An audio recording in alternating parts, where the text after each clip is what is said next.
विद्यार्थी मित्रांनो, आज या ठिकाणी आपण फंडामेंटल्स ऑफ अकाउंटिंग ह्या नवीन विषयाला सुरुवात करत आहोत. अकाउंटिंग, ज्या की फायनान्शियल अकाउंटिंग म्हणून आपल्याला सिलेबससाठी आहे. फंडामेंटल अकाउंटिंगमध्ये आपण पाहणार आहोत या व्हिडिओमध्ये सुरुवातीला meaning of accounting, what is accounting, त्याचे डेफिनेशन्स. ओके, त्यानंतर पाहणार आहोत की procedural aspects of accounting, accounting कशा पद्धतीने केली जाते त्याची एक प्रोसेस पाहणार आहोत. ओके, त्यानंतर पाहणार आहोत जनरेटिंग फायनान्शियल इन्फॉर्मेशन. अकाउंटिंगमध्ये फायनान्शियल इन्फॉर्मेशन कशा प्रकारे तयार केली जाते किंवा जनरेट केली जाते ते बघायचं आहे. त्यानंतर आपल्याला बघायचे आहेत ऑब्जेक्टिव्ज ऑफ अकाउंटिंग. जे काही आपण अकाउंटिंग करणार आहोत त्याचे ऑब्जेक्टिव्ज काय आहेत, कशासाठी आपण एखाद्या कंपनीची अकाउंटिंग करायची आहे. आणि शेवटी आपण पाहणार आहोत फंक्शन्स ऑफ अकाउंटिंग. ओके, तर मग सुरुवात करूया आपण accounting meaning. Okay, meaning of accounting. The committee on terminology setup by the American Institute of Certified Public Accountants formulated the following definition of accounting in 1961. 1961 मध्ये अमेरिकेच्या American institute of certified public accountants यांनी एक committee नेमली होती. त्या कमिटीने अकाउंटिंगची definition पुढील प्रमाणे दिलेली आहे. काय सांगितलं त्या डेफिनेशनमध्ये? त्या कमिटीने सांगितलं की accounting is the art of recording, classifying and summarising in a significant manner and in terms of money transactions and events which are in part of at least of a financial character and interpreting the results thereof. म्हणजे अकाउंटिंगमध्ये ज्या व्यावसायिक ट्रान्झॅक्शन्समध्ये म्हणजेच व्यवहारामध्ये किंवा एखाद्या कृतीमधून कमीत कमी एखादा तर काहीतरी पार्ट किंवा थोडासा पार्ट जर समजा फायनान्शियल नेचर म्हणजे वित्तीय कॅरेक्टरचा असेल तर अशा सर्व ट्रान्झॅक्शन्सला म्हणजेच व्यवहारांना रेकॉर्डिंग करणे, त्याचं वर्गीकरण करणे आणि त्याचं समरायझिंग करणे हे म्हणजेच अकाउंटिंग करणे होय. अशा प्रकारची डेफिनेशन या ठिकाणी दिलेली आहे. त्यानंतर पुन्हा 1966 मध्ये अमेरिकन अकाउंटिंग असोसिएशन, AAA ज्याला म्हणून आपण ओळखतो, अमेरिकन अकाउंटिंग असोसिएशन यांनी दिलेली डेफिनेशन पुढील प्रमाणे आहे. काय म्हणतात की the process of identifying, measuring and communicating economic information to permit informed judgement and decision by the users of accounts.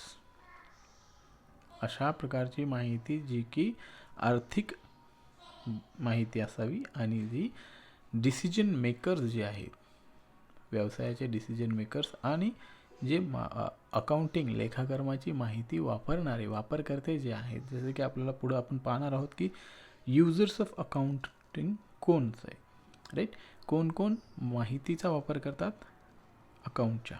ठीक आहे.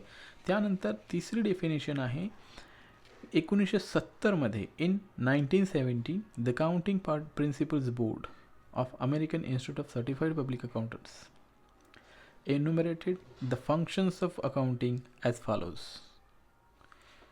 The functions of accounting is to provide a quantitative information primarily of financial nature about economic entities that is needed to be useful in the economic decisions.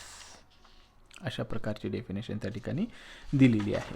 त्याच्यानंतर आपण बघूया तर काय होतं की accounting काय म्हणलेलं आहे की accounting may be defined as the process of recording, classifying, summarising analyzing and interpreting the financial transactions and communicating the result thereof to the persons interested in such information. ज्या व्यक्तींना एखाद्या कंपनीच्या फायनान्सच्या इन्फॉर्मेशनमध्ये इंटरेस्ट आहे, रुची आहे, त्यांच्यासाठी या प्रकारची माहिती ॲनालाइज करणे, रेकॉर्ड करणे, क्लासिफाय करणे, समराईज करणे, इंटरप्रिटेट करणे म्हणजे अकाउंटिंग होय. असं आपण काय करू शकतो, अकाउंटिंगची डेफिनेशन म्हणू शकतो. त्यानंतर procedural aspects of accounting. Procedural aspects काय काय आहे तो, तर प्रोसिजरल आस्पेक्ट्समध्ये आपण पाहू शकता की on the basis of above definition, वरील डेफिनेशनच्या आधारे काय आहे की the procedural aspects can be basically divide into 2 parts. एक पार्ट आहे generating financial information, second part आहे यूजिंग फायनान्शियल इन्फॉर्मेशन. ठीक आहे, मग ते काय आहे तर या तक्त्याद्वारे आपण या चार्टद्वारे ते आपण समजून घेऊया. प्रोसिजर ऑफ अकाउंटिंग त्याचे 2 पार्ट आहेत, एक जनरेटिंग इन्फॉर्मेशन, सेकंड आहे की फायनान्शियल यूजिंग फायनान्शियल इन्फॉर्मेशन. जनरेटिंगचे पार्ट्स आहेत, काय काय आहे, इन्फॉर्मेशन कशी जनरेट होते, recording of transaction, classifying of transaction, summarising, analysing, interpreting and communicating. हे सर्व पार्ट्स आपण कशा अंतर्गत करतो, जनरेटिंग ऑफ फायनान्शियल इन्फॉर्मेशन. तर यूजिंगमध्ये डिसिजन मेकिंग करण्यासाठी आपण वापर केला जातो, किंवा त्याचे जे काही युजर्स आहेत ते युजर्स या ठिकाणी काय करत असतात की फायनान्शियल इन्फॉर्मेशनची वापर करत असतात. या ठिकाणी अनेक वेळेस काय आलेलं आहे, युजर्स ऑफ इन्फॉर्मेशन आपण जे म्हणत आहोत. युजर्स कोण आहेत, तर युजरमध्ये सर्वात प्रथम आपण म्हणू शकतो की कंपनी, राईट. काय म्हणू आपण, युजर्स ऑफ फायनान्शियल इन्फॉर्मेशन. त्यामध्ये नंबर 1 आहे शेअर होल्डर्स, त्यानंतर आहेत ओके बँक्स, राईट. त्यानंतर आहे गव्हर्नमेंट, ओके. त्यानंतर आहे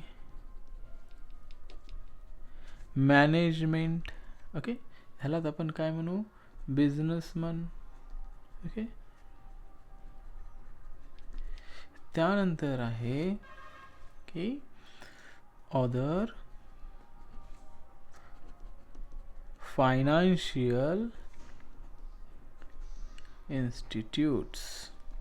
कशासाठी, शेअर होल्डर्स काय इंटरेस्टेड आहेत, त्यांनी त्यामध्ये पैसे लावलेले आहेत, राईट. मग त्यांच्या ज्या कंपनीत त्यांनी पैसे लावलेले आहेत त्या कंपनीची स्थिती कशा प्रकारची आहे, फायनान्शियल इन्फॉर्मेशनच्या द्वारे आपण माहिती करून घेण्याचा प्रयत्न कोण करतात, शेअर होल्डर्स करतात. बँक्स कशासाठी इंटरेस्टेड आहेत, कारण त्यांनी लोन दिलेलं आहे. लोन रिपेड करण्याची क्षमता सदरील कंपनीमध्ये आहे किंवा नाही यासाठी तपासण्यासाठी ते काय करतात, फायनान्शियल इन्फॉर्मेशन म्हणजेच आपण याला अकाउंटिंग इन्फॉर्मेशन म्हणू. कशामध्ये इंटरेस्टेड आहेत, अकाउंटिंग इन्फॉर्मेशन, राईट. ह्या अकाउंटिंग इन्फॉर्मेशनमध्ये हे सर्व इंटरेस्टेड आहेत. गव्हर्नमेंट कशासाठी इंटरेस्टेड आहे, ही उद्या चालून काय आहे की गव्हर्नमेंटच्या सबसिडीज घेतलेल्या आहेत. गव्हर्नमेंटला काय केलेलं आहे की गव्हर्नमेंटने यांना बऱ्याचशा सोयीसुविधा दिलेल्या आहेत, गव्हर्नमेंटकडनं लोन घेतलेले आहेत. गव्हर्नमेंटचं कदाचित काही इन्व्हेस्टमेंटसुद्धा असू शकतं, किंवा कशा प्रकारचा टॅक्स जो आहे ना, टॅक्स स्ट्रक्चर असेल, डिव्हिडंड पॉलिसीज असतील, ह्या सर्व गोष्टींसाठी आपण गव्हर्नमेंट काय करत असतो की कंपनीमध्ये त्याच्या अकाउंटिंग इन्फॉर्मेशनमध्ये इंटरेस्ट घेत असतो. मॅनेजमेंट हे तर मोस्ट इम्पॉर्टंट आहे की कंपनीला चालवत असताना बिझनेसमन किंवा मॅनेजमेंट काय करत असतं की वेगवेगळे डिसिजन्स घेत असतं, फ्युचरमधले निर्णय घेत असतं. अशा स्थितीमध्ये मॅनेजमेंटला आपल्या कंपनीची, आपल्या बिझनेसची, आपल्या एंटरप्राइजेसची सध्याची अकाउंटिंग परिस्थिती कशी आहे हे जाणून घेण्यासाठी आपल्याला काय लागतं, तर अकाउंटिंग इन्फॉर्मेशनचा वापर मॅनेजमेंट करत असतं. शेवटी अदर फायनान्शियल इन्स्टिट्यूशन्स कशासाठी याच्यामध्ये इंटरेस्ट आहे, तर त्याचं कारण आहे की उद्या ही जर कंपनी दुसऱ्या बँकेकडे गेली असेल कशासाठी, लोन मागण्यासाठी, तर ते काय करणार की तुम्हाला काय आहे, इतर कंपनीची फायनान्शियल पोझिशन कशी आहे त्यांचे स्टेटमेंट्स पाहणार, आणि त्यानंतरच अकाउंटिंग स्टेटमेंट पाहिल्याच्या नंतर, फायनान्शियल स्टेटमेंट पाहिल्याच्या नंतरच ते कशाचा निर्णय घेतील, लोन द्यायचा किंवा नाही ह्याचा निर्णय घेत असतात. ओके, यामुळं हे आहेत users of financial information. Okay, clear? What is who are the users of information, financial information?